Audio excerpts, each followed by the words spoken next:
Bismillahirrahmanirrahim. Assalamualaikum warahmatullahi wabarakatuh. Saya Mutiara Dewi. Di sini saya akan memaparkan tentang kultur jaringan kencur, Kaemperia galanga. Dan di sini saya mengambil jurnal tentang respon pertumbuhan kencur terhadap pemberian IBA dan BAP secara in vitro yang dikutip oleh dosen dan mahasiswa program studi agroteknologi Fakultas Pertanian Universitas 11 Maret, Surakarta. Kencur adalah salah satu jenis tanaman yang tergolong dalam suku temu-temuan Zingiberaceae. Kencur memiliki banyak manfaat, yaitu diantaranya mengobati batuk, radang lambung, bengkak, muntah-muntah, tetanus, nyeri, sakit kepala, memperlancar haid, dan influenza. Maka di sini sangat penting kencur untuk dibudidayakan, yaitu kultur jaringan menjadi salah satu alternatif untuk mencoba perbanyakan kencur dengan hasil yang banyak dan seragam. Tujuan dari penelitian ini yaitu untuk mengetahui pengaruh pemberian beberapa konsentrasi IBA dan BAP pada pertumbuhan kencur, di mana IBA itu merupakan kepanjangan dari indol butyric acid yang merupakan zat pengatur tumbuhan berupa hormon auksin yang berperan dalam pembentukan akar. Dan BAP yaitu benzil aminopurin merupakan zat pengatur tumbuhan berupa hormon sitokinin yang berperan yaitu pemicu pembelahan sel. Di sini ada metode penelitiannya, yaitu persiapan bahan tanam dan sterilisasi permukaan. Yaitu yang pertama, menyiapkan rimpang kencur. Kemudian rimpang kencur dicuci selama 30 menit. Kemudian dicuci dengan cairan antiseptik, deterjen 10% selama 3 jam. Kemudian dibilas dengan Aquades 2 kali. Explain, yaitu explain merupakan bagian dari tanaman yang dijadikan sumber perbanyakan dalam kultur jaringan. Yaitu yang dijadikan explain di sini adalah rimpang kencur. Nah, jadi explain direndam dengan cairan ditain atau fungisida selama 4 jam. Kemudian direndam dengan antibiotik streptomycin 2% selama 1 jam. Kemudian dibilas dengan Aquades 2 kali dan disterilkan dengan direndam dalam hipoklorit 2% sebanyak 2 tetes. Kemudian yang terakhir dibilas dengan Aquades selama 2 kali di dalam laminar air plow yaitu LAF. Dan untuk pembuatan medium yaitu explain dipotong sesuai ukuran, kemudian diinokulasikan dalam medium MS. MS merupakan Muracik and Skog, yang dimana medium pertumbuhan tanaman yang digunakan untuk di laboratorium untuk kultur sel tanaman. Kemudian ditambahkan konsentrasi IBA dan BAP. Kemudian masing-masing explain dikulturkan pada botol berisi 15 ml medium semi padat. Setelah itu dianalisis secara deskriptif. Dan ini hasilnya. Gambar yang pertama yaitu tunas rimpang dengan tambahan IBA 0 ppm setelah 9 hari setelah tanam.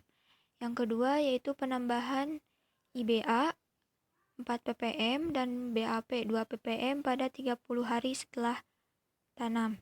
Yang ketiga IBA 4 ppm dan BAP 1 ppm pada 43 hari setelah tanam. Dan yang keempat IBA 2 ppm dan BAP 4 ppm.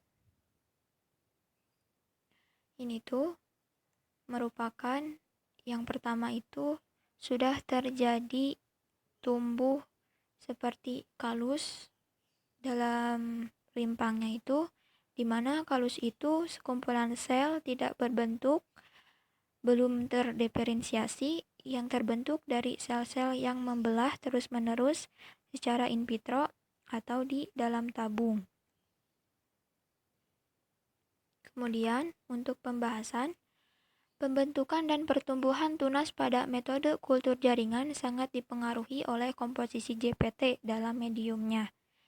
Di sini X-Fline dikulturkan akan berorganogenesis membentuk akar, tunas, dan daun. Waktu yang diperlukan X-Fline untuk menumbuhkan tunas berkisar antara 5 hari setelah tanam hingga 41 hari setelah tanam. Tetapi kebanyakan tunas muncul pada 5 hari setelah tanam dan 6 hari setelah tanam dengan perlakuan IBA 0, 1, dan 2 ppm. Sedangkan pada perlakuan pemberian BAP 1 ppm, tunas banyak muncul pada hari ke-5 setelah tanam. Pemberian IBA dan BAP pada medium terbukti dapat memacu induksi tunas pada X-Fline. Kemudian kombinasi sitokinin dan auksin dapat memicu morfogenesis dalam pembentukan tunas.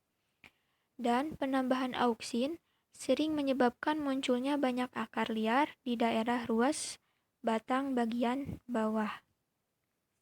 Kesimpulannya, pertumbuhan tunas terbaik terdapat pada medium MS dengan IBA 1 ppm dan BAP 1 ppm. Dan jumlah tunas terbanyak terdapat pada pemberian BAP 3 ppm. Inisiasi akar mempercepat terdapat pada medium MS yang dikombinasikan dengan IBA 2 ppm dan BAP 2 ppm, yaitu gambar yang keempat tadi. Setelah itu, untuk pendaftaran varietas tanaman hortikultura, yaitu ini di sini menurut Permentan nomor 38 tahun 2011. Dan ini adalah persyaratan pemohon. Salah satunya ada memiliki atau menguasai varietas yang akan didaftarkan. Ini terdapat 8 syaratnya, terdapat 8.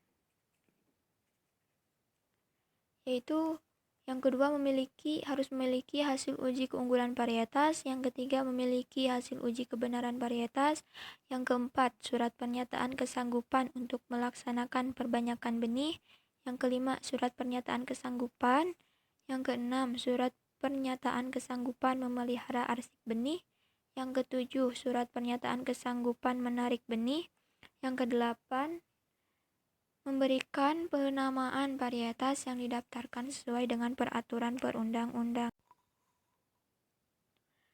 Nah, di sini ada prosedur permohonan pendaftaran varietas, yaitu dari pemohon. Yang pertama, pemohon yang memiliki calon varietas yang akan didaftarkan varietasnya, yaitu mengajukan beberapa lampiran persyaratan berupa dokumen untuk diajukan kepada Kepala PP PTPP, yaitu selama paling lama 14 hari. Jika tidak ada respon, dianggap ditarik kembali dan penarikan dilakukan kurang lebih selama 3 hari. Setelah itu, jika diterima oleh Kepala PP PTPP, maka akan diajukan kembali ke Dirjen Horti untuk ditilai oleh TP dua pihak selama 3 hari. Setelah itu, setelah disepakati oleh Dirjen Horti, maka Dirjen Horti mengajukan kembali Kepala PP PTPP selama 25 hari setelah selesai memeriksa. Nah, setelah itu, setelah diperiksa oleh Dirjen Horti dan disetujui oleh Kepala PP PTPP, maka akan diumumkan di website PP PTPP itu selama 30 hari. Setelah pemeriksaan, kita menunggu selama 30 hari untuk menunggu jawaban dari website PP PTPP. Setelah itu, setelah ada website, maka diajukan kembali ke Dirjen Horti atas nama Menteri Pertanian untuk mendapatkan tanda daftar varietas.